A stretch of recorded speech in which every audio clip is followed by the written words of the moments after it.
हमारा ये 5 मिनट की बात 5 मिनट की नहीं है, ये समझ लो एक पीरियड हो गया मेरा 1 घंटे का। दूसरा पीरियड लेता हूँ। हमने ये पढ़ा कि प्राणियों के प्रति कैसी भावना करनी चाहिए। भारतीय वाङ्मय में एक नीति शास्त्र चलता है, हजारों किताबें नीति पर लिखी गई है, नीति शतक वगैरह ऐसे अद्भुत ग्रंथ हैं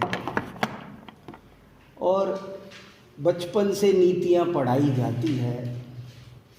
मैं बहुत सोचा करता था इन नीतियों के विपक्ष में भी जा कर सच बोलना चाहिए, क्यों बोलना चाहिए, सबसे ऐसा व्यवहार करना चाहिए, क्यों करना चाहिए। और इतनी नीतियाँ, रहीम ने नीति काव्य लिखा, भर्तृहरि का नीति शतक बहुत प्रसिद्ध है, जैनाचार्यों ने भी नीति वाक्यामृत जैसे कई ग्रंथ लिखे। नीति क्या होती है, नीति शास्त्र में एमए होता है यूनिवर्सिटी में, तो नीतियाँ क्या होती है, क्यों होती है, जीवन में इनकी क्या उपयोगिता है, अगर आप गहराई से चिंतन करेंगे तो ये भी एक बहुत बड़ा महासागर जैसा विषय है। और वो सारा नीति शास्त्र कहाँ से निकला है, सोचते सोचते मुझे वो गंगोत्री पकड़ में आ गई कि यहाँ से निकला है। जैसे इतनी बड़ी गंगा और हजारों नहरें निकली है, पर वो हजारों नहरों के लिए एक गंगोमुख है और उस गोमुख में से इतनी हजारों नदियाँ निकली हैं।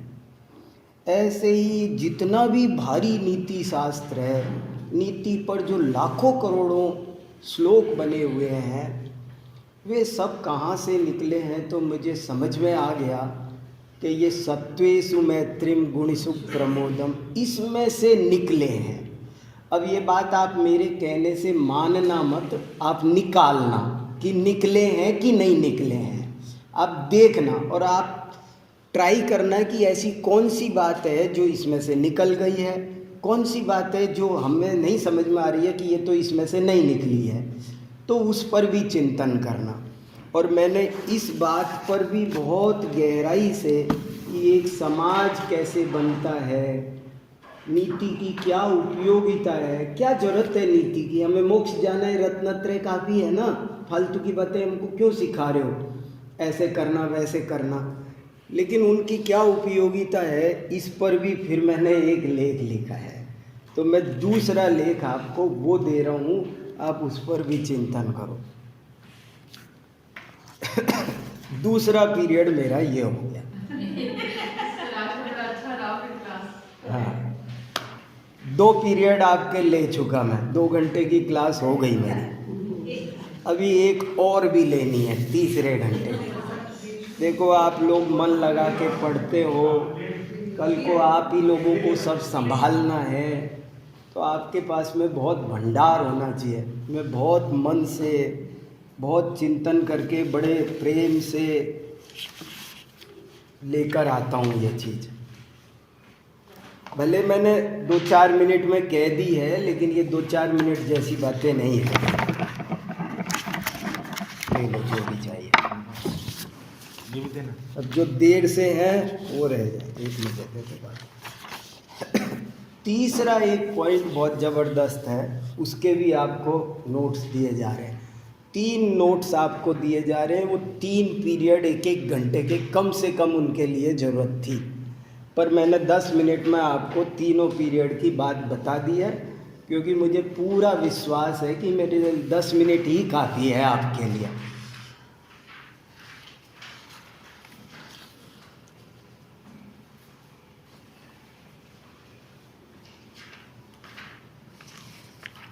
देखो, ये बात मैं इसलिए कहना चाहता हूँ कि ऐसा बहुत होता है, बहुत लोगों से ऐसी गलती होती है, धर्मात्माओं से ऐसी गलती होती है। एक दफ़े बिल्कुल सचमुच ऐसी घटना मेरे साथ घटी हुई है। मैं कॉलेज में पढ़ाता था, तो मेरे एक मित्र भी पढ़ाते थे। तो 26 जनवरी का दिन आया तो उन्होंने कहा कि मैं तो ध्वज को प्रणाम नहीं करूँगा, मैं राष्ट्रीय ध्वज को प्रणाम नहीं करेंगे, सलाम नहीं करेंगे। तो इस बात पर बहुत ये बात बड़ी हो गई, बावेला मच गया कि ये क्या हो रहा है, ये सब क्यों नहीं करेंगे। और वो बहुत बड़े धर्मात्मा समय सार के पाठी जिसने मना किया प्रवचनकार, तो मैंने उनसे चर्चा की, आप क्यों नहीं मना ध्वज को, राष्ट्रीय ध्वज को सलाम। बोले ये इससे मिथ्यात्व का दोष लगता है, इसलिए हम नहीं करें, हम सच्चे वीतराग देव शास्त्र गुरु के अलावा किसी को नमस्कार नहीं करते हैं। तो मैंने कहा कि अपन एक समय निश्चित करते हैं, अभी नहीं बात करते हैं, आप ये बताओ कि आप कब थोड़ा सा टाइम, मैंने उनसे बात नहीं की, मैंने कहा आप टाइम बताओ, हम बैठेंगे। देखो ये भी एक तरीका है, आप वही बात मत छेड़ो, आप उसे पकने दो, थोड़ा समय उसे भी दे दो, थोड़ा हमें भी दे दो कि अपन कल बैठें, कितने बजे बैठें। आप उसे 24 घंटे का समय दो, वो भी सोचेगा, आप भी सोचेंगे और वो भी तैयार होके आएगा। आधी बात तो आपकी इतने से बन जाती है, आप वहीं छेड़ते न तो वो तो बम फूटने वाला था, क्या फ़ायदा। आप गुस्से को ठंडा करके बात करो। तो बाद में जब बात की तो मैंने उनसे खूब गहरी चर्चा की और मैंने उनको ये सब बातें बताई कि जैन धर्म विशेषकर जैन धर्म एक राष्ट्रवादी दर्शन है। ऐसी बातें मैं बहुत सोचता हूँ कि जो जैन धर्म ऐसी वीतरागता का उपदेश देता है कि जैसी दुनिया में कोई नहीं देता, वीतरागता इतनी उच्च कोटि की कि जिसका कोई हिसाब ही नहीं। जहाँ लोग भगवान को भी रागी द्वेषी मानते हैं, वहाँ मुनियों को इतना वीतरागी मानते हैं कि कुछ पूछो ही नहीं। जैसे मैंने आपको बताया कि मूलाचार में एक जगह लिखा है कि कोई मुनि महाराज के पास दर्शन करने आए तो मुनि महाराज उसे ये नहीं कहेंगे कि बैठिए, क्यों कि मैं किस अधिकार से बोलूँ बैठिए, मेरे को क्या प्रयोजन है, मेरी तो ज़मीन है नहीं, बैठो। आप कहते हैं बैठिए तो सोफ़ा आपका है इसलिए बिठा लेते हैं मुझे। मुनि महाराज कैसे बिठाएं, उनकी ज़मीन है, उनके बाप की ज़मीन है। दूसरी बात, वो बैठ जाए और चींटियों के बिल पे बैठ जाए तो दोष किसको लगेगा।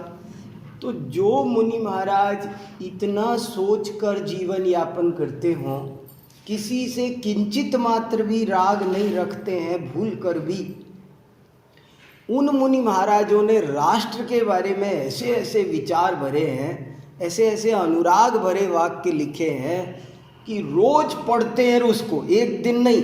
संपूज का नाम प्रतिपाल का नाम यतीन्द्र सामान्य तपोधना नाम देशस्य राष्ट्रस्य पुरस्य राज्य करोतु शांतिम भगवान जी।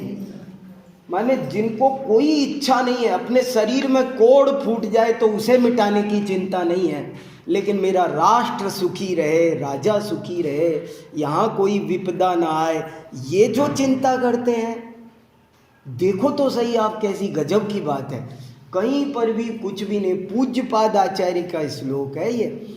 ऐसे ही जैन आचार्यों ने स्पष्ट शब्दों में लिखा है, आप कुछ भी करना मगर राष्ट्र विरुद्ध काम नहीं करना, कभी भी नहीं करना। अगर आप मुनि भी बन गए हो और राजा ने आज्ञा दे दी हो कि मुनि पद छोड़ दो तो छोड़ देना, ऐसा लिखा है। कितनी बड़ी बात है। ऐसा लिखा है कि आप मुनि बन गए, दीक्षा ले ली और गवर्नमेंट ने आदेश निकाला कि आप सब मुनि पद छोड़ दो, जो जो मुनि बने। तो जैन आचार्यों की आज्ञा है कि छोड़ देना। हाँ, एग्जाम्पल है बहुत सारे। उसमें देखो चारित्र सार ग्रंथ में इस चीज़ के उल्लेख है। आप इस लेख को ही पढ़ना, कुछ मैंने इसमें प्रमाण दिया, आप चिंतन करना मेरी बात पर। एक पारंचिक नाम का प्रायश्चित होता है। पारंचिक नाम का प्रायश्चित जानते हो? पारंचिक नाम का प्रायश्चित्त ये होता है पारंचिक।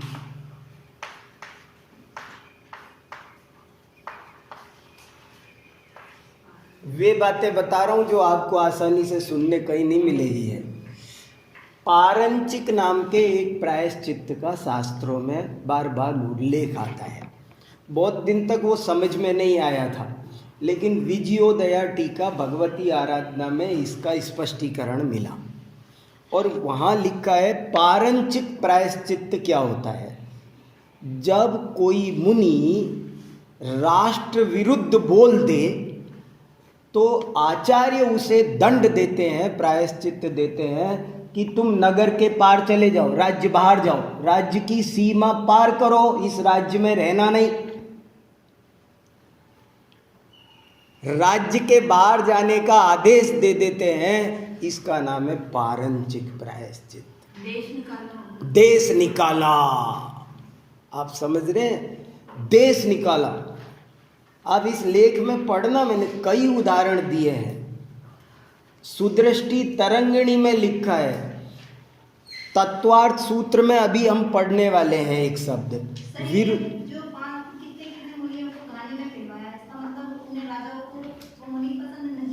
हाँ, वो अलग बात थी, इस पर बहुत अच्छे से चर्चा कर सकते हैं। मैंने कहा नहीं तो एक एक घंटे के विषय है। राजाज्ञा का मतलब क्या, वो तो आज्ञा भी नहीं थी ना, तुम्हें मुनि पद थोड़ी छुड़वाना है, तुम्हें तो मारना है, ये तो उसकी मर्जी है। शासन कैसा होता है, कैसे चलता है, एक शब्द और आएगा, विरुद्ध राज्यातिक्रम। राज्य के विरुद्ध कार्य मत करो। अभी देखो एक घटना ऐसे घटी थी, गवर्नमेंट ने बैन लगाया कि मयूर पिच्छी का इस्तेमाल नहीं किया जाएगा। तो आचार्य विद्यानंद जी ने बंद कर दिया इस्तेमाल। बोले गवर्नमेंट ने आदेश निकाल दिया है मोर पिच्छी का इस्तेमाल नहीं करना। तो बोले मैं नहीं कर सकता।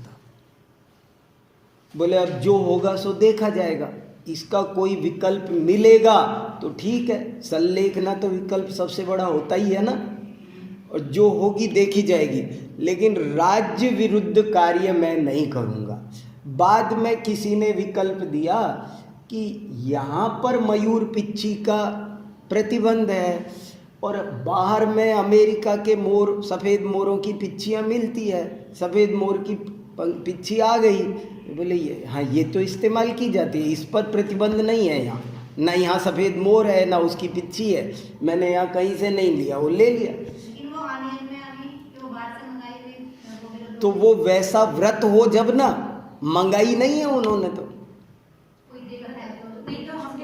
नहीं सुनो, देखो मैं एक बात और समझना, मेरी बातों को आप लोग जितना कहा जा रहा है उतना ही समझना, उससे कम ज़्यादा नहीं। आप ये मत समझ लेना, जब ये बहुत बड़ी बात है, आप यूनिवर्सिटी लेवल पर जब पढ़ते हैं ना तो जितना कहा जाए उतना समझना चाहिए, नहीं तो क्या होगा, नहीं तो गड़बड़ होगी। आप ये मत सोच लेना कि मैं उस सारी बात को जस्टिफाई कर रहा हूँ और मैं महाराज को सही बता रहा हूँ। हर जगह कुछ दोष, गुण दोष होते हैं। मैं केवल एक बात की ओर आपका संकेत कर रहा हूँ कि कुछ ऐसा ऑप्शन निकल गया, एक दृष्टांत दे रहा हूँ। नहीं देऊँ दृष्टांत तो आप कहते दृष्टांत बताओ, दृष्टांत देता हूँ। जैसे अभी खुले में शौच नहीं जाना, हाँ आ सकता है, हाँ आ सकता है, मान लो ये रूलिंग आ गई तो हम लोग ये इसके मतलब एक बार वो तो करेंगे ना, अपनी शुरुआत करेंगे। हाँ, ये भी मैं कहने वाला था। देखो क्या है, ऐसा नहीं है कि गवर्नमेंट ने जो नियम बना दिए सही गलत और हमें उनका अनुपालन करना है, क्योंकि हम भी उसके एक अंग हैं और हम उसकी बात कर सकते हैं। मोर पिच्छी पर भी प्रतिबंध लगाया तो खुलवाया भी ना उसे, चर्चा करके। ऐसा थोड़ी है बंद हो गया तो बंद हो गया, ऐसे नहीं, हमने उसकी अपना पक्ष रख करके उस पर उन्होंने विचार किया और वो खोल भी दिया। तो आप कोई भी घटना हो, कहने का मतलब आप राज्य से तालमेल बिठा कर चलो। राज्य का केवल विरोध मत करो, नहीं तो आपको संकट पैदा हो जाएगा, ये कहने का अभिप्राय है। राष्ट्र की मेघना का प्रकरण हुआ तो उसमें कही अपनी बात कही और उसका समाधान हुआ, और ऐसा हजारों बार होता रहा है, ऐसा हजारों बार होता रहा है। लेकिन हमको बात को ठीक से समझनी है। आप सब कर्णधार हो कल के, तो आपको ये बातें ठीक से समझनी है कि हमारा कर्तव्य क्या होता है, हमें क्या करना है। तो राष्ट्र में क्या उठापटक चल रही है, जैन समाज ने, जैन आचार्यों ने, जैन धर्म ने, जैन फिलॉसफी ने, जैन अनुयायियों ने हमेशा ही राष्ट्र के साथ ताल में ताल मिलाई है और उसके सर्वतोन्मुखी क्षेत्र में योगदान करने की अपनी तरफ से पूरी कोशिश की है। तन से, मन से, धन से जो बन सके हर फील्ड में।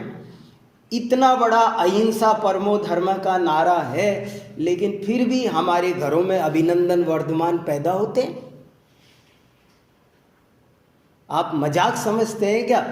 माने फौज में चले जाना और दुश्मन के साथ में इतना बड़ा टक्कर ले लेना, लोहा ले लेना, यह आसान बात नहीं है। जहाँ एक चींटी नहीं मारी जाती है, वहाँ पर पूरे के पूरे प्लेन से टक्कर लेने के लिए चला गया हमारा एक जैन समाज का बच्चा। तो इस और सदा ही ऐसा रहा है। बड़े बड़े दीवान अमरचंद सेनापति थे, बड़े बड़े जैन सेनापति थे। देश की रक्षा, एक वाक्य है बहुत बड़ा, शस्त्रेण रक्षिते राष्ट्रे शास्त्र चर्चा प्रवर्तते। बहुत प्यारा वाक्य है, शस्त्रेण रक्षिते राष्ट्रे शास्त्र चर्चा प्रवर्तते। अगर राष्ट्र रक्षित होगा तो आप शास्त्र पढ़ पाओगे। आप डिप्लोमा यहाँ क्यों पढ़ रहे हो? सुरक्षित है हमारी बाउंड्री। अच्छा, और मैं यहाँ के वाइस चांसलर से लड़ाई झगड़े करता रहूं, उन पर मुकदमे करूं और मैंने उनको चिढ़ाऊं और परेशान करूं, और फिर ये शांति से ये सब चल पाएगा?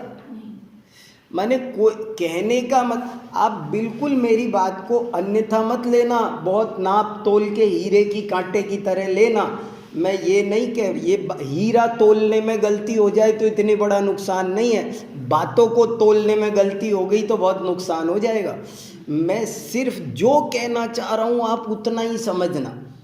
मैं सिर्फ ये कहना चाहता हूँ, सब आचार्यों का एक सा स्वर है कि राष्ट्र के साथ तुम जितना ज़्यादा मैक्सिमम बना के चल सकते हो चलो, इसमें योगदान करो और इसके साथ मिलजुल कर रहो। और कोई बहुत ही बड़ी बात होगी तो देखा जाएगा, उस पर विचार करेंगे, उस पर विचार करेंगे। लेकिन ऐसे ऐसे उल्लेख आचार्यों ने लिखे हैं कि राजाज्ञा हो तो मुनि धर्म छोड़ दे। चारित्र सार में ऐसा लिखा है कि जैसे मैं मुनि बन गया और राज्य पर कोई संकट आया और वो संकट कोई दूर नहीं कर सकता, मैं होता तो कर देता। मैं राजा था और अब मुनि बन गया हूँ।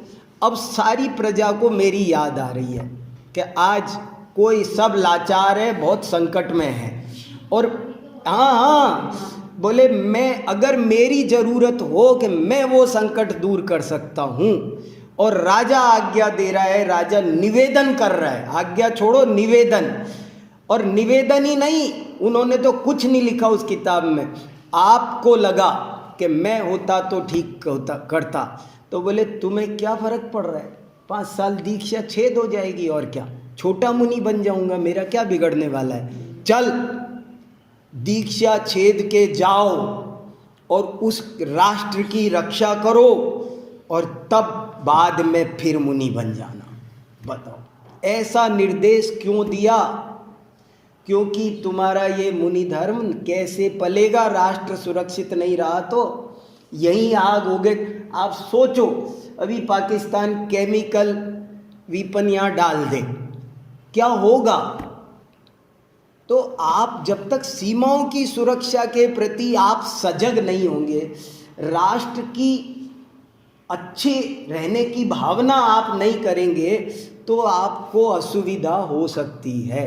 इसलिए सब आचार्यों ने ऐसी बात भी कही है, कभी भी राष्ट्र विरुद्ध आचरण आप लोग मत करना, ये मेरा कहने का निष्कर्ष है। जितना कुछ हो सके स्वर में स्वर मिलाना, और कोई बात विरुद्ध हो तो उसे प्रजातांत्रिक ढंग से रखना, रखने में कोई बुराई नहीं। जैन समाज ने भी जब जब कोई गलत नियम बने हैं तो अहिंसात्मक ढंग से प्रतिकार किया है, अपनी बात रखी है, लेकिन ऐसा नहीं करना कि बसों में आग लगा दो, ये कर दो, वो कर। हिंसा का रास्ता जैनों ने कभी नहीं चुना, निवेदन ही उसका मार्ग रहा है। चलो आप चिंतन करना और मेरी बात का विरोध करना। ये यूनिवर्सिटी है, ये मुझे तो बहुत आनंद आएगा। विरोध के बाद में जो मक्खन निकलेगा ना वही अच्छा होगा।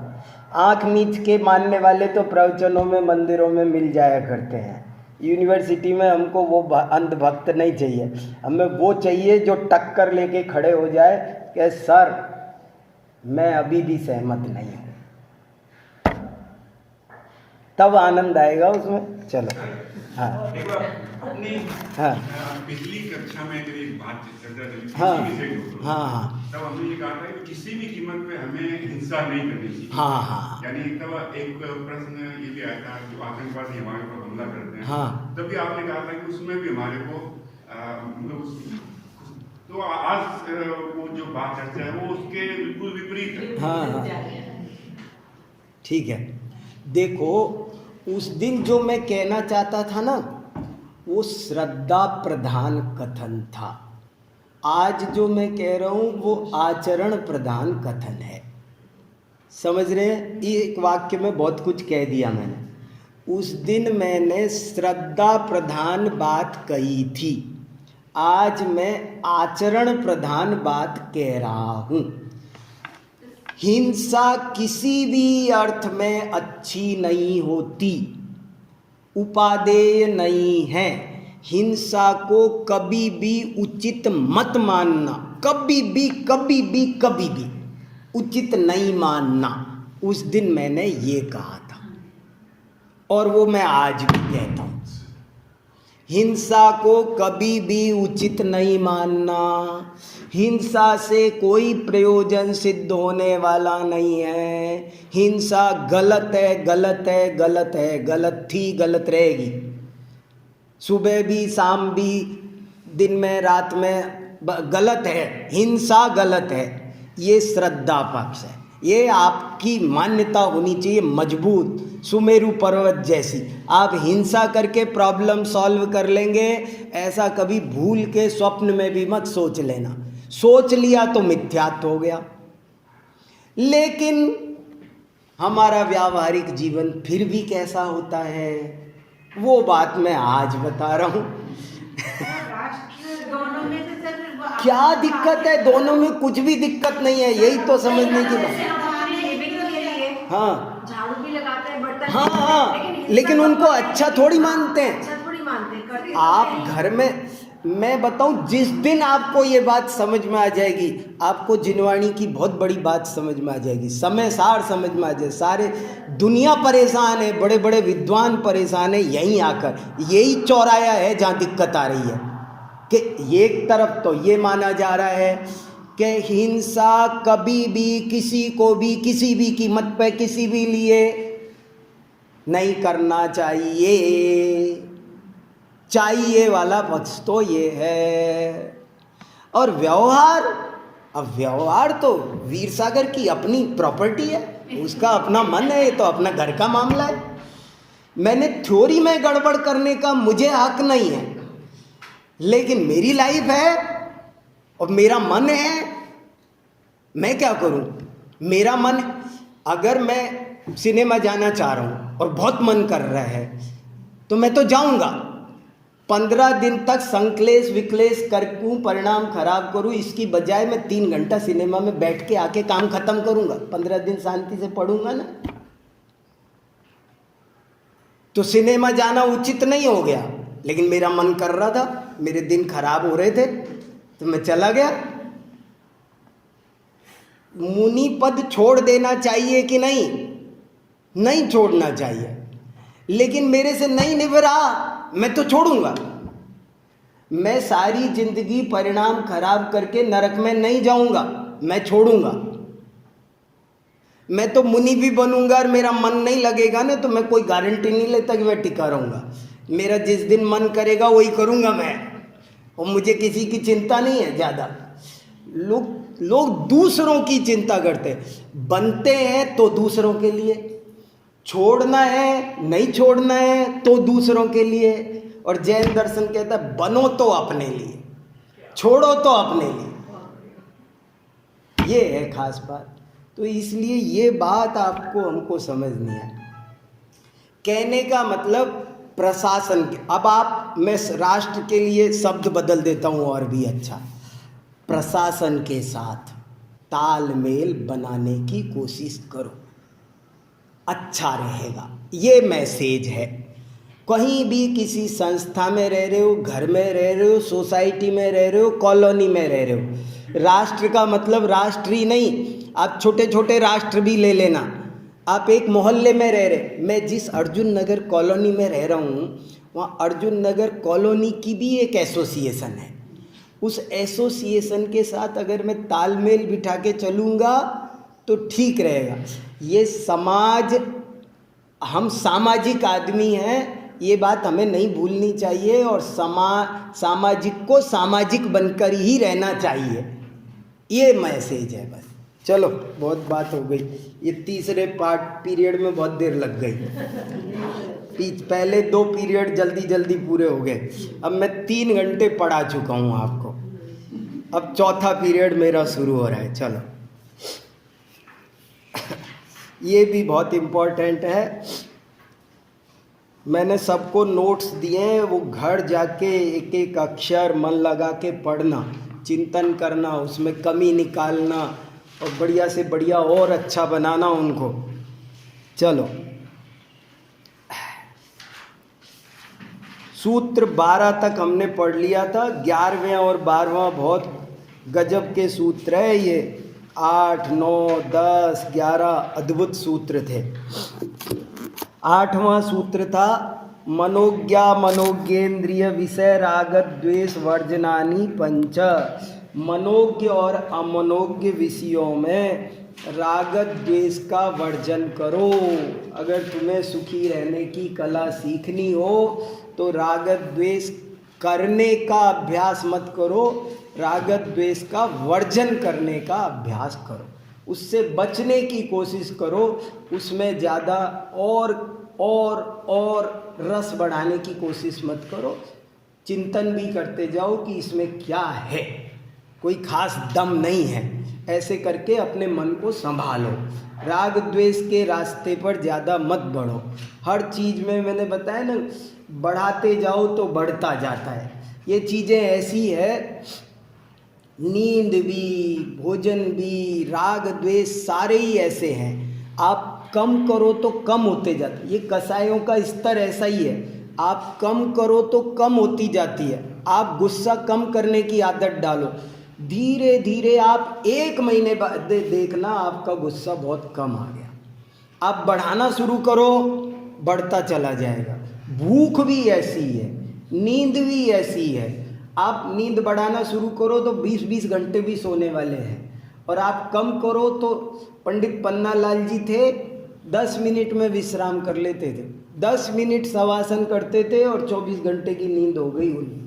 कैसे हमने देखे हैं बहुत सारे लोग, तो थोड़े में सो करके भी काम चला लेते हैं। ऐसे ही ये सब चीज़ें हैं। जितनी आप इंद्रियों को उद्दीप्त करेंगे ये उतनी उद्दीप्त हो जाएगी, और सब ठीक है। भोजन में नखरे करने वालों के नखरे ख़त्म ही नहीं होते। और कुछ लोग ठीक है, सहज है, जैसा है कोई बात। बहुत ज़्यादा बुरा हो, बहुत ज़्यादा अच्छा हो, काहे को आकुलता कर रहे हो। वही चीज़ें हैं, वो ऐसे बने वैसे बने, ये मिलाया वो मिलाया, खा लो ऐसे में 2 चीज़ खा लो ना, क्या हो गया। ऐसे है। मनोज्ञ अमनोज्ञ इंद्रिय विषयों में राग द्वेष का वर्जन करना चाहिए। ये भी 5 भावनाएं हैं परिग्रह व्रत की। अपरिग्रह व्रत की। हिंसादिषु ईया मुत्रा पाया वद्य दर्शनम।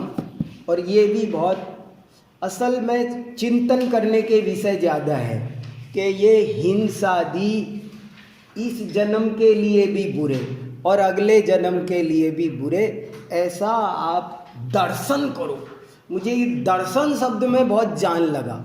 दर्शन माने आप इसको ऐसा अनुभव करो, ऐसा जानो नहीं, आप रियलाइज करो, आपको लगना चाहिए। ऐसा नहीं, ऐसा बहुत होता है, हमने किताब में पढ़ लिया रात को खाना नहीं खाना चाहिए और हमने जानते हैं, लेकिन हम उसको रियलाइज नहीं करते कि रात को खाना गलत है। हम ये जमीकन खाना गलत है ये बात हम जान जाते हैं सुन करके, लेकिन रियलाइज नहीं करते। ये दर्शन शब्द कहता है आप रियलाइज करना सीखो। देखो, हिंसादिषु ईया मुत्रा पाया वद्य दर्शनम, वैसा दर्शन करो, वैसा देखने की आदत डालो। आपको लगना चाहिए मैंने झूठ बोला तो कोई गलती की, मैंने चोरी की तो कोई गलती की, क्या गलती की? मोटे तौर पे देखो तो क्या है, मैं एक स्टेशनरी की दुकान पे गया और एक पेन चुरा लिया, क्या उसका क्या, वहाँ समुंदर में बूंद में उसका क्या बिगड़ा, और मैं गरीब हूँ चुरा लाया एक पेन। कोई ये ऐसे जस्टिफाई कर लेता है। आपको ये चिंतन करना है कि इसमें गलती क्या है। आजकल नई पीढ़ी आपसे, आपको ये समस्या आएगी है, नई पीढ़ी ये जानना चाहती है शराब पीने में दोष क्या है। ये नए बच्चे पूछ रहे हैं आज कि शहद खाने में, जो शास्त्रों में जो बातें लिखी है ना, मुझसे पूछते हैं, इसलिए कह रहा हूँ मैं, मुझसे पूछते हैं कि ड्रिंक लेने में क्या दिक्कत है, शहद खाने में क्या दिक्कत है, सेक्स करने में क्या दिक्कत है, इसमें क्या दिक्कत है, परिग्रह में क्या दिक्कत है, ऐसे पूछते हैं। और जब तक आप उनको ठीक से समझाओगे नहीं तब तक वो मानने वाले नहीं, उनकी समझ में नहीं आएगी ये बात। इसलिए आपको ये समझ में आना चाहिए ये कि ये किस तरह दुख के कारण है। दुख रूप ही है, दुख के कारण भी है और दुख रूप भी है। शिव स्वरूप शिवकार, जो अहिंसादी हैं वे सुख रूप भी हैं और सुख के कारण भी है, और ये दुख रूप भी है और दुख के कारण भी है। 12 सूत्र तक हमने पढ़ लिए और अब 13वां सूत्र सुनिए। अब 5 व्रत पापों की परिभाषा, ये क्रांतिकारी बातें हैं। 5 पाप सब बोलते हैं लेकिन 5 पाप की परिभाषा नहीं बता सकते। आपको पता है ना, नई रिपोर्ट मालूम है, बता दी आपको, नहीं पता चला। भारत सरकार का, आप जैन विद्या के छात्रों, आपको पता होना चाहिए, भारत सरकार के आंकड़ों के हिसाब से आज भारतवर्ष में 48 लाख जैन हैं, लेकिन जो नई जनगणना हुई है उसके हिसाब से 2,22,00,000 जैन हैं जिनका एक एक का नाम लिखा हुआ है। 2,22,00,000 जैन आज मौजूद है। 2-4 ज़्यादा होंगे, बोले कम नहीं है, क्योंकि हम तो एक एक आदमी का पूरा डाटा ले रहे थे। तो देखो, तो अब इतने 2.25 करोड़ में आप 5 पाप बताने वाले मिलेंगे, लेकिन उनसे पूछना कि आप 5 पाप की परिभाषा बताओ। ये परिभाषा देखो, प्रमत्त योगात् प्राण व्यपरोपणम हिंसा। हिंसा किसे कहते हैं? प्रमाद के योग से प्राणों का व्यपरोपण करना। क्या शब्दावली है, लट्टू हो गया मैं। क्या शब्दावली है इनकी, अद्भुत ही है। क्या अलग स्टाइल में बोल रहे हैं। कहाँ ये खड़े हैं असली स्टेशन पर, तो पता चलता है कि आवाज़ कहाँ से आ रही है। एफएम मिलाया है इन्होंने, रियली सुई वहीं से बोल रही है एकदम। प्रमत्त योगात् प्राण व्यपरोपणम, मारना शब्द नहीं लिखा। प्रमत्त योगात् प्राण व्यपरोपणम हिंसा, प्रमाद के योग से किसी के प्राणों का, और पर प्राण व्यपरोपणम भी नहीं लिखा। क्यों? अब बड़ा चक्कर पड़ता है, परिभाषा बनाना ही तो बड़ा कठिन काम है, परिभाषा बनाना आसान काम नहीं है। ये देखो, चाहे अपने प्राण व्यपरोपण करे, चाहे पर के प्राण व्यपरोपण करे, और प्रमत्त योग होना चाहिए। और प्रमत्त की भी परिभाषा याद रखना आप, अभी प्रमत्त भी कोई नहीं बताएगा, डिक्शनरी में भी आसानी से नहीं मिलेगा।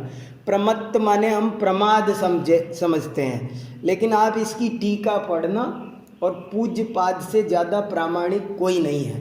पूज्यपाद आचार्य ने साफ साफ लिखा, प्रमादः सकसायत्वम, बहुत बढ़िया परिभाषा दे दी, प्रमादः सकसायत्वम, कि जो प्रमाद किसे कहते हैं, कसाय सहित अवस्था का नाम प्रमाद है। कसाय के वशीभूत होकर प्राण व्यपरोपण करना, इसका नाम हिंसा है। किसके? किसी के भी, जब कहा ही नहीं किसके, तो अपने, दूसरे के, किसी के भी। और ये प्रमत्त योगात शब्द पांचों परिभाषाओं में लगेगा। जैसे अगला सूत्र होना चाहिए अलग करना, प्राणों का वियोग करना, प्राणों को छीनना, प्राणों को उससे अलग करना, इसमें यह थोड़ा या पूरा नुकसान पहुंचाना, वो भी आ जाएगा। प्राण व्यपरोपण में थोड़ा भी आ जाएगा, ये भी बारीक बात है। प्राण व्यपरोपण माने उससे प्राण लेना, थोड़े भी लिए जा सकते हैं। और प्राण दो तरह के हैं, प्राण पर एक लेक्चर होना चाहिए। प्राण माने क्या? अब प्राण माने एक निश्चय प्राण, एक व्यवहार प्राण। और निश्चय प्राण कितने प्रकार के? 10 प्राण, वो अलग हैं, और भी भेद बनेंगे। और चेतना प्राण भी आएगा शुद्ध निश्चय से। और फिर व्यवहार प्राण में धनम वही प्राणा, अन्नम वही प्राणा, पैसे छीनना, वो भी प्राण है। प्राण छीन नहीं है। किसी के पैसे लिए ना, तो लोग जान दे देंगे लेकिन पैसा नहीं देते, और तुमने उससे पैसा छीन लिया, तुमने उससे प्राण छीन लिए। इसलिए चोरी करना भी हिंसा है। तो सर ये जो 10 प्राण है वो निश्चय प्राण में आएंगे? नहीं आएंगे अभी, इसीलिए मैंने कहा इसके 3 स्टेज बनाने पड़ेंगे। वो प्राण पर एक लेक्चर तैयार करके आऊँगा, तब बता सकता हूँ। प्राण माने क्या? एक तो निश्चय प्राण में क्या लेना, चेतना प्राण की चर्चा आई है द्रव्य संग्रह में, और फिर 10 प्राण की चर्चा आई है। फिर ये भी चर्चा आई है कि अन्न प्राण, किसी से भोजन छीना, तो ये प्राण छीन लिया आपने उसके। किसी के भोजन बंद कर दिया, ये प्राण छीने आपने। जेल में डाल दिया ना, तो फांसी लगेगी उस दिन, तो प्राण व्यपरोपणम होगा ही। आज ही से प्राण व्यपरोपण हो गया। उसकी सुविधाएं छीन ली, और उसको तरह तरह से भोजन नहीं दिया जा रहा है, ये सब प्राण व्यपरोपण है। हाँ, प्राण खा रहा है। क्यों प्राण पी रहा है बोलते? वाकई देखो ना, प्राण शब्द पर एक व्याख्यान होना चाहिए, एक लेख लिखना चाहिए, बढ़िया रिसर्च आर्टिकल। प्रमत्त योगात प्राण व्यपरोपणम हिंसा, और प्रमत्त योगात शब्द सब जगह लगेगा। अब जैसे अगला सूत्र बनेगा, प्रमत्त योगात असद अभिधानम अनृतम, प्रमत्त योगात अदत्ता दानम स्तेयम। आदि दीपक हो गया। हाँ, आदि दीपक पांचों में लगेगा, पांचों में लगेगा ये। तो प्रमाद के योग से माने कसाय वश प्राणों को छीनना हिंसा है। असद अभिधानम अनृतम, असत कहना, अभिधान माने बोलना, अभिधान माने कहना, बोलना, असत बोलना अनृत है। अब ये भी एक बहुत गजब की बात आई है, असत अभिधान, असत बोलना, इसी को हम लोग अब आजकल असत्य बोल देते हैं। उमा स्वामी महाराज ने नाम दिया असत, लेकिन ये कहते हैं अपन क्या कहते हैं, असत्य, लेकिन इसको यहाँ ओरिजिनल नाम दिया असत। असत बोलना झूठ है, दूसरे पाप की परिभाषा है ये। असत बोलना इसका नाम झूठ है। अब इस पर बहुत डिस्कस हुआ कि असत माने क्या, कि जैसा नहीं है वैसा बोलना, और सत्य की परिभाषा लोगों ने कर दी कि जैसा है वैसा बोलना। ये मोबाइल है, मोबाइल बोल दिया, ये चश्मा है, चश्मा बोल दिया, ये डस्टर है, डस्टर बोल दिया, तो सत्य है। लेकिन एक बहुत गजब की बात की, सत्य शब्द के दो अर्थ होते हैं। एक सत्य माने सत्ता, अस्तित्व, एक तो ये अर्थ है सत्ता, जैसा है वैसा बोल। और इन्होंने कहा सत्य का एक दूसरा अर्थ है प्रशंसा। और पूज्यपाद आचार्य ने सर्वार्थ सिद्धि में एक बहुत अच्छा वाक्य लिखा है जिसने भी मुझे बहुत प्रभावित किया। सत शब्दो नात्र अस्तित्ववाचकः, सत शब्दो अत्र प्रशंसावाचकः, कि यहाँ सत शब्द अस्तित्व का वाचक नहीं है बल्कि प्रशंसा का वाचक है। सत्यम ब्रूयात् प्रियम ब्रूयात्। हाँ देखो, मैं और खुलासा करूँ, एक वाक्य फिर बोलने की कोशिश करता हूँ, शायद अच्छा बन जाए। जैसा है वैसा बोलने का नाम सत्य नहीं है, बल्कि जैसा बोलना चाहिए वैसा बोलने का नाम सत्यव्रत है। इसमें आ गया सब कुछ। जैसा बोलना चाहिए वैसा बोलो, ये मतलब है।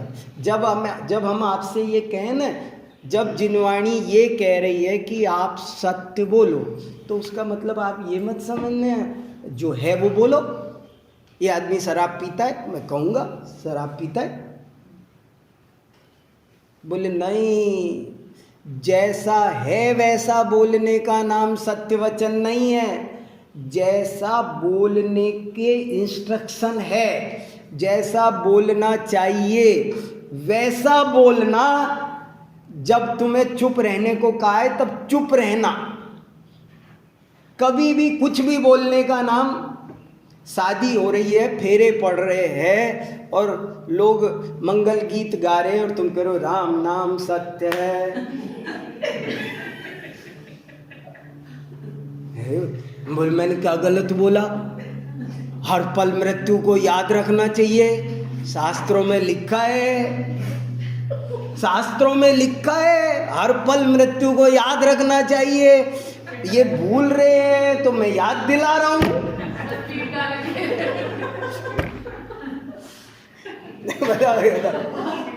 बहुत बारीक बात है। क्या बोलना चाहिए उसका नाम सत्य है, जैसा है उसका नाम, वैसा बोलने का नाम सत्य नहीं है। जैसा बोलना चाहिए बोलने का पूरा संविधान है। कभी भी किसी को भी कुछ भी नहीं बोल सकते। कब, किसको, कैसे, क्या बोलना है, इसका पूरा शास्त्र है और उस शास्त्र का अनुपालन करना वो सत्य है। असद अभिधानम अनृतम अदत्तादानम स्तेयम। अरे आप फूलचंद जी की किताब पढ़ो, एक एक सूत्र में ऐसी व्याख्या है, इनमें बहुत मर्म भरा है। अदत्तादानम स्तेयम के बिना दी हुई चीज का ग्रहण करना वो स्तेय है, चोरी है। अब इस पर बहुत प्यारे डिस्कशन हुए हैं कि बिना दी हुई चीज का क्या मतलब है, आप क्या कहना चाहते हो? बोले कुछ नहीं, ये डस्टर आपको दिया नहीं कुलदीप जी ने और आप ले रहे हो तो चोरी है। तो बोले फिर तो मैं सांस भी लेता रहता हूँ, बहुत सारे पुद्गल कण, वो तो कोई मैं कोई दे नहीं रहा और हम पुद्गल ग्रहण कर रहे हैं। खूब चर्चा हुई है। बोले क्या चोरी है क्या नहीं है। अपन लोग सब है ना, हमारा दिमाग जड़ हो गया है, हम लोग एक्टिव नहीं है और हम चीज़ों को या तो सुनेंगे नहीं, या सुन लिया तो सुन लिया, अच्छा ठीक है, हाँ जी बस, हम उसमें आर्ग्यूमेंट करके जचाते नहीं हैं उनको। तो बिना दी हुई चीज़ का ग्रहण करना वो चोरी है। मैथुनम अब्रह्म, मैथुन का नाम अब्रह्म है। मैथुन शब्द मिथुन से बना। मिथुन माने स्त्री पुरुष का जोड़ा। मिथुन, मिथुन की क्रिया वो मैथुन, और मिथुन माने स्त्री पुरुष का जोड़ा, उसका नाम है मिथुन। जोड़े का नाम मिथुन। और मिथुन की जो स्पर्शनादि के सेवन रूप क्रिया है उसका नाम है मैथुन, वो अब्रह्म है। मूर्छा परिग्रह, मूर्छा शब्द का भी अभी कोई अर्थ चलता है, वही अर्थ यहाँ नहीं है। यहाँ तो मूर्छा तो ममत्व परिणाम, मूर्छा माने पर पदार्थ को ये मेरा है ऐसा मानना, ये ही परिग्रह है। मूर्छा परिग्रह, मूर्छा परिग्रह, पर पदार्थों को अपना मानना, यही परिग्रह है। इस पर भी खूब बहस हुई है, खूब, क्योंकि पर वस्तु मकान परिग्रह हो तो फिर तो हम कभी भी परिग्रह का त्याग कर ही नहीं सकते, जब तक वो पहले मकान को तोड़ना पड़ेगा। लेकिन कुछ नहीं, उसमें से अपनापन छोड़ दो तो परिग्रह छूट जाएगा। अपनेपन का नाम परिग्रह है, वस्तुओं का नाम परिग्रह नहीं है। निशल्यो व्रति, शल्य रहित, जैसे बाह्य परिग्रह बताया तो उसमें वो सारी चीजें गिनवाई हैं, धन धान्य गिना दो। ये कथन है उपचार का, ये उपचार से ऐसे कथन करते हैं कि ये परिग्रह है, क्षेत्र वास्तु धन धान्य, वास्तव में ये नहीं, इनमें अपनापन। ये शॉर्ट स्टेटमेंट है ऐसा कि ये क्षेत्र वास्तु है, पर वो उनमें अपनापन है। निशल्यो व्रति, ये भी बढ़िया अच्छा परीक्षा में आ सकता है। निशल्यो व्रति सूत्र का अभिप्राय स्पष्ट कीजिए, तो आपको खुलासा करना पड़ेगा कि जैन दर्शन में व्रत धारण करने से पहले निशल्य होना जरूरी है। कोई व्यक्ति ऊपर ऊपर से व्रतों का पालन करता हो लेकिन अंदर में उसके शल्य हो तो वो व्रती नहीं माना जाता। शल्य का मतलब होता है कांटा। शल्य शब्द का पर्यायवाची शब्द है कांटा। शल्य माने कांटा, कांटा और शल्य पर्यायवाची है। जैसे कोई शरीर में कांटा चुभ गया हो, एक दांत में ही कोई चीज़ फंस गई हो तो हमारी जीभ बराबर वही बार बार वहीं जाती है, ऐसे ही शल्य होती है। कहीं कांटा लगाओ ना, मान लो मेरे एक दफ़े उंगली में फांस लग गई थी, निकली नहीं बहुत दिन तक, मैंने कहा मत निकलने दो, लेकिन फिर भी वो मेरी बार बार उंगली वहीं पहुंच जाती थी जहाँ फांस है। तो वो ये ऐसे ही तीन शल्य है, माया, मिथ्यात्व और निदान।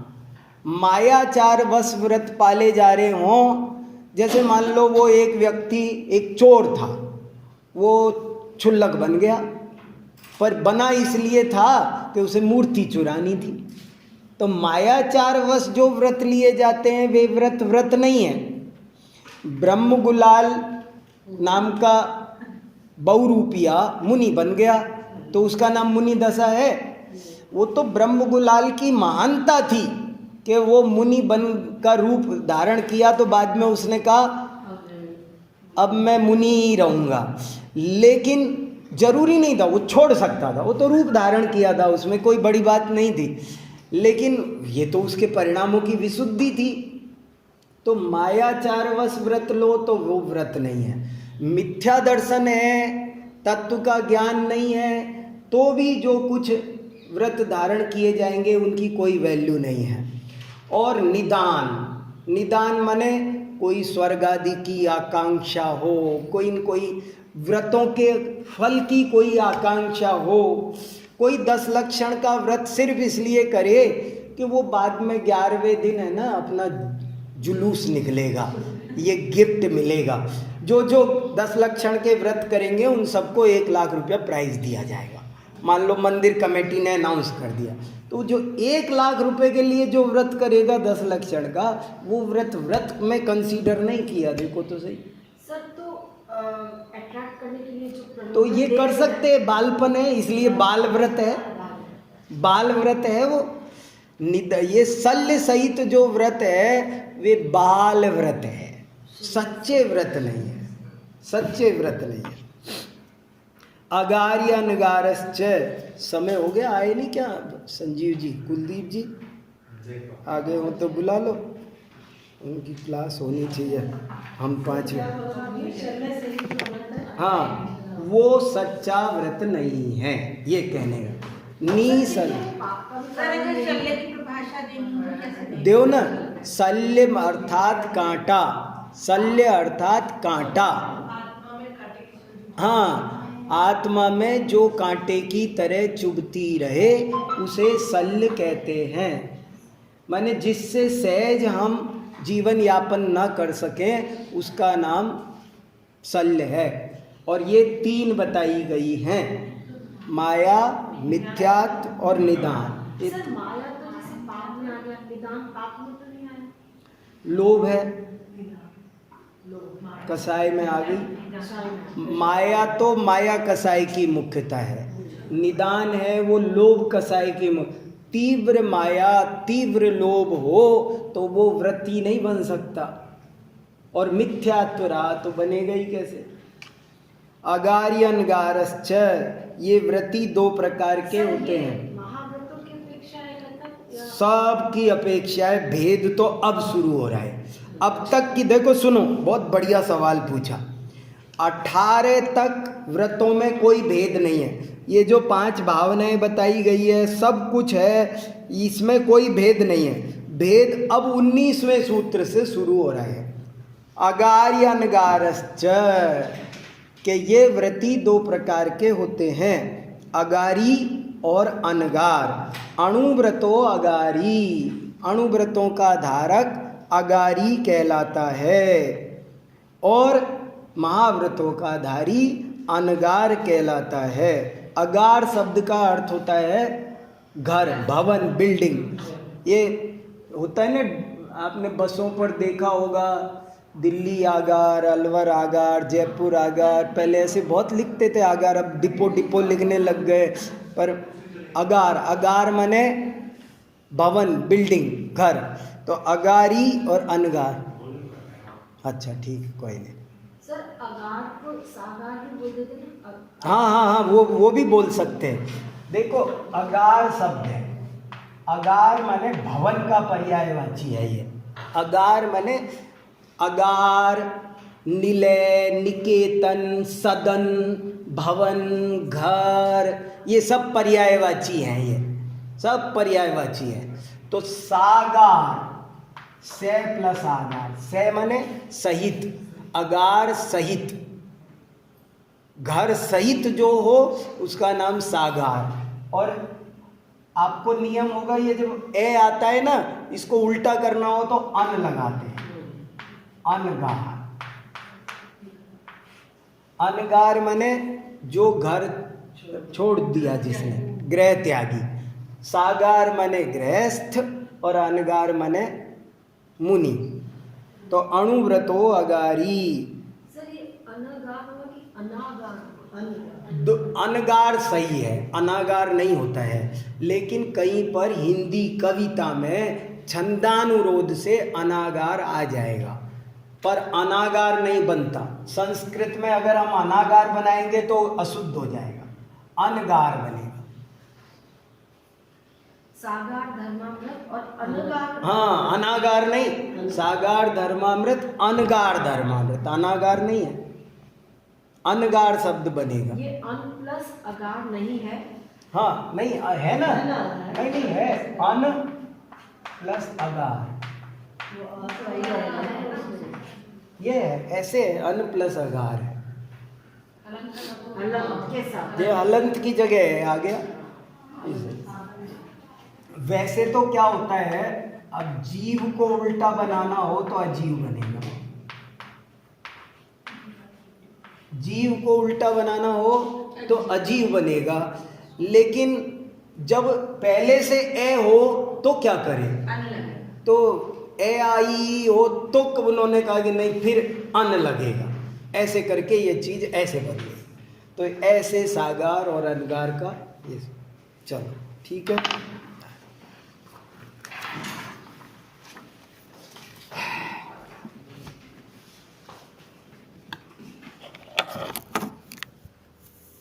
अभी आ रहे हैं संजीव जी, आप लोग तैयार हो जाए।